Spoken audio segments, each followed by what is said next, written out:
So your website's up, it's looking great, but it's not quite bringing in business like you'd hoped. If that sounds familiar, don't worry. It's not that you're a failure or anything. It just means you're probably making one of 3 very common mistakes on your website. So stick around to find out what they are and how you can fix them. Hi friend, I'm Michaela Bucchianeri, licensed psychologist and copywriter for health and wellness professionals. If you're looking for practical tips to improve your writing, as well as habits and systems to support you in that writing, then please subscribe to my channel and tap the bell to be notified whenever I post a new video on Tuesdays. All right, let's kick things off with mistake number 1, treating your website like a CV or resume. Look, I get it. You have gone to school forever. You've put in hard work and a lot of care and commitment into reaching your goals, and you've arrived. You've made it. And so it kind of feels like you ought to be able to just post your credentials, where you went to school, all the certifications and trainings that you spent so much time accruing, and that should be enough. But the truth is, this is not the field of dreams. It's not enough just to build it and expect the clients to come. We have to actually put thought and care into crafting our website words. And I know this firsthand. We don't learn about this in our training as health and wellness professionals. We're really not given much guidance on what our clients, patients, and customers need to see on our website. So if you're recognizing this on your website, please know, friend, you're in really good company. And the reason it doesn't work to write our websites this way is that it's no fun to read, first of all. And second of all, you really run the risk of having a website that's jam-packed with professional jargon. So the in-group terms and vocabulary that are likely only meaningful to you and your professional peers, not your clients, patients, or customers.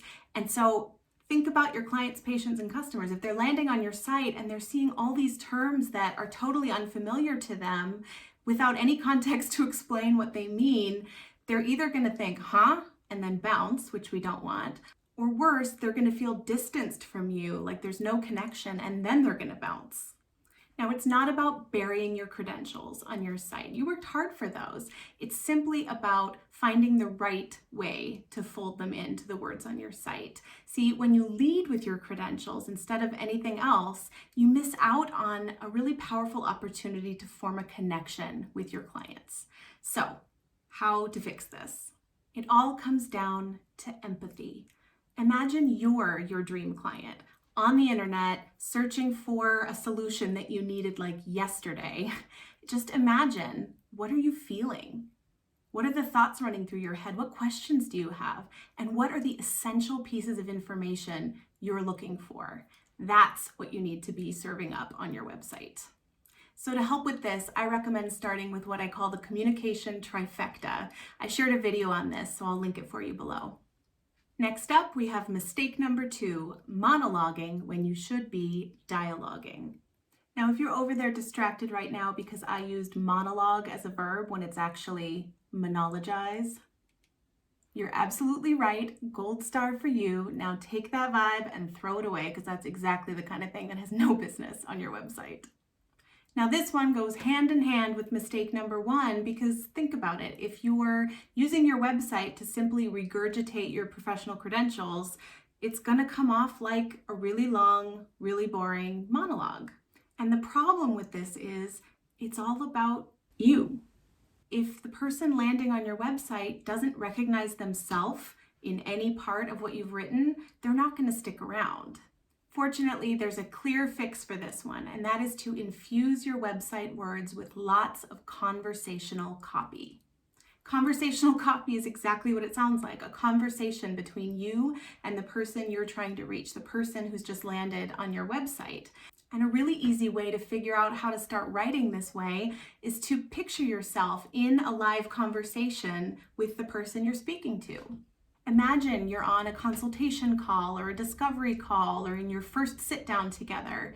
What would you do? You wouldn't just launch into a monologue, hopefully, about yourself. You'd probably start by turning things over to your client or patient, letting them tell you what they're struggling with, what they've tried, what they hope for. And you'd be listening and you'd be asking clarification questions, but mostly you'd be encouraging them to keep talking. You'd be building a relationship. Then you'd forecast what's possible for them. You'd try and instill some hope that this is actually a reality they can access. And then, and only then, you'd position yourself as the bridge between what they're currently struggling with and where they want to go.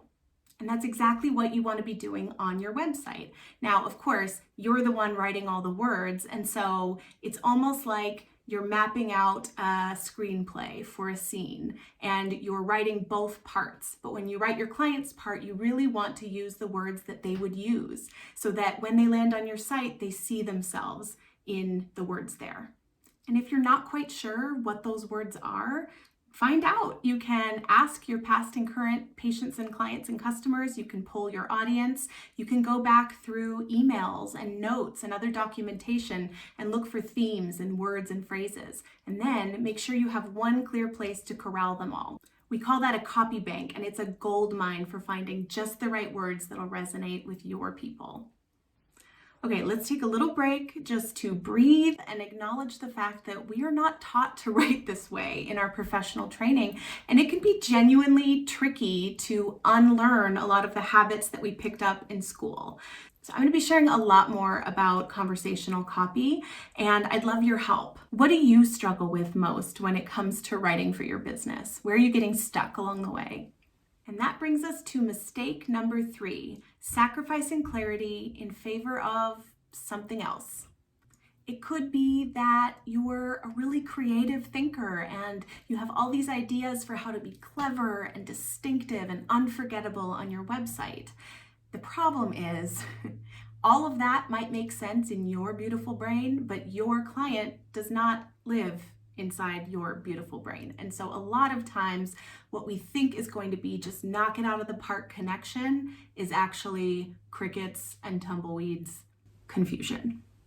Or it could be that you're just so excited to serve your people that you want to tell them everything. You want to give them the world. I hear this from health and wellness professionals all the time. They love what they do and they can't shut up about it, which is a wonderful quality, except when you're writing the words on your website. What ends up happening is that we drown our website visitors in words and they're overwhelmed. So when it comes to the words on your website, just remember, clear is kind, and less, very often, is more. So the fix here is to get supremely clear on who you're speaking to, what struggles they're facing, why you're uniquely positioned to help navigate those struggles, and how to get started on a path to something better by taking one action right there on your website. Now, if this has got you wondering about your own website words, I'd love to have you join the hundreds of health and wellness professionals who've completed my free 5-day About Page challenge. It's a refreshingly simple step-by-step guide to getting your perfect About Page up in just 5 days. Each day, you'll get one very brief video and one super simple action step, plus personalized feedback from me as you write your copy. Sign up at the link below, and I can't wait to see you inside. Thanks so much for being here, friend. Mistake making is inevitable, and it's also one of the most powerful ways we learn, I promise. So go out there, try out what you've learned, and then meet me back here for more communication tips to help you preach what you practice.